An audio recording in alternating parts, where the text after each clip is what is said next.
Bonjour, corrigeons l'exercice 15, donc qui est un exercice autour de la notion de dérivation. Alors, on a une fonction f définie sur 0 plus l'infini par f de x égale x racine de x. Donc, première question, on nous demande de justifier que cette fonction est dérivable sur 0 plus l'infini ouvert. Alors, f de x, c'est le produit de la fonction qui a x associé x et la fonction qui a x associé racine carrée de x. Or, ces deux fonctions sont dérivables sur 0 plus l'infini. Donc, il suffit de dire que f est dérivable sur 0 plus l'infini ouvert comme produit de deux fonctions dérivables sur 0 plus l'infini ouvert. Ce sont des fonctions de référence. Donc la dérivabilité est quelque chose de connu.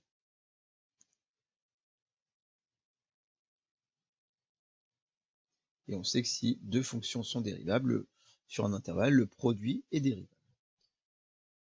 Deuxième question, démontrer que f est dérivable en 0. Alors, cette fonction f, elle est bien définie en 0. Mais la dérivabilité en 0, évidemment, ne peut pas être traitée comme pour la question 1, puisque la fonction racine n'est pas dérivable en 0. Et pourtant, on nous dit que cette fonction x fois racine va être dérivable en 0. Donc on va être obligé de s'intéresser à la dérivabilité en 0, c'est-à-dire à l'existence de f' de 0, au nombre dérivé en 0. Pour ça, on va revenir à la définition de ce qu'est une fonction dérivable en un point. Et vous vous rappelez, il suffit de dire, donc on se donne soit h différent de 0, et on va calculer le quotient f de 0 plus h moins f de 0 sur h, c'est-à-dire le taux d'accroissement de la fonction entre 0 et h. Et on fera ensuite la limite quand h tend vers 0. Donc, ça nous donne, ça c'est f de h, donc c'est h racine de h moins 0 fois racine de 0 sur h. Évidemment, 0 racine de carré de 0, c'est égal à 0, et h racine de h sur h, ça se simplifie en racine carrée de h. Pour savoir si la fonction est dérivable donc en 0, il faut faire la limite quand h tend vers 0 de notre taux d'accroissement, c'est-à-dire de racine carrée de h. Or évidemment, quand h tend vers 0, alors évidemment h est strictement positif, puisque cette fonction n'est définie que sur 0 plus l'infini, donc on ne peut pas avoir un h qui est négatif. Donc si la limite quand h tend vers 0, h étant strictement positif de racine de h, ça tend évidemment vers racine carrée de 0, puisque la fonction racine est définie en 0. C'est-à-dire ça fait 0. Or, puisqu'on a trouvé que ce taux d'accroissement avait une limite réelle, une limite finie, ça prouve que cette fonction f est dérivable en 0. Et que f' de 0, c'est égal ici à 0. Puisque la valeur qu'on a trouvée, la limite qu'on a trouvée, c'est le nombre dérivé justement de la fonction. Petit 3, on rappelle que la courbe de la fonction racine carrée admet une tangente verticale au point d'abscisse 0. Bien. On ne nous pose pas de questions pour l'instant. On nous dit soit deux fonctions définies en 0. Petit a, si le produit de deux fonctions est dérivable en 0, ces fonctions sont-elles toutes deux dérivables en 0? Justifiez la réponse. Est-ce que quand on a le produit de deux fonctions qui est dérivable en 0, est-ce qu'on est sûr que les deux fonctions sont bien dérivables en 0? En fait, la réponse est évidemment non. On a ici le contre-exemple.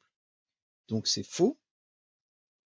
Pourquoi est-ce que c'est faux? C'est le contre-exemple qu'on vient de voir. C'est-à-dire que on vient de voir que f de x, f qui a x,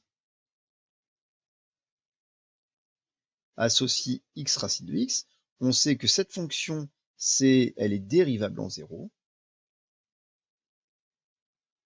Or, la fonction racine carrée de x n'est pas dérivable en 0.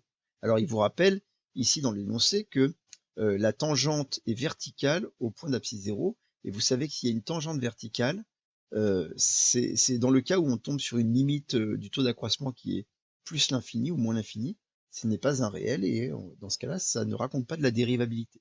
Il ne faut pas avoir de tangente verticale pour être dérivable. Donc, la fonction qui a x associée à racine carrée de x n'est pas dérivable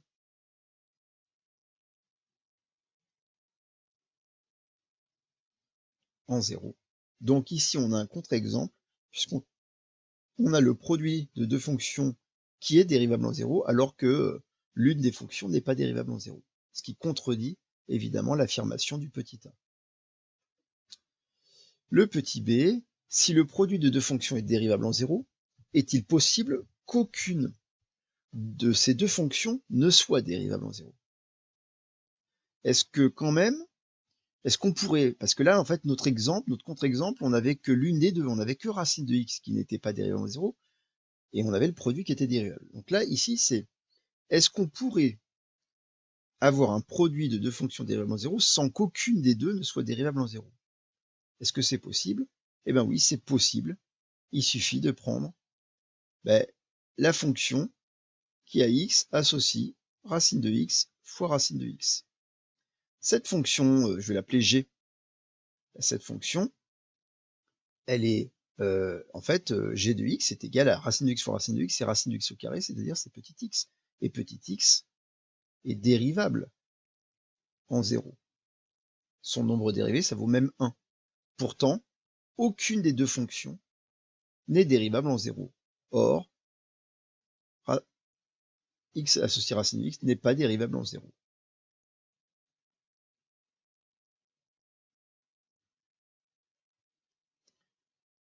Donc on a bien trouvé un cas où le produit de deux fonctions était dérivable en 0 sans que aucune des deux fonctions ne soit dérivable en 0. Donc c'est possible. Voilà. Merci, au revoir.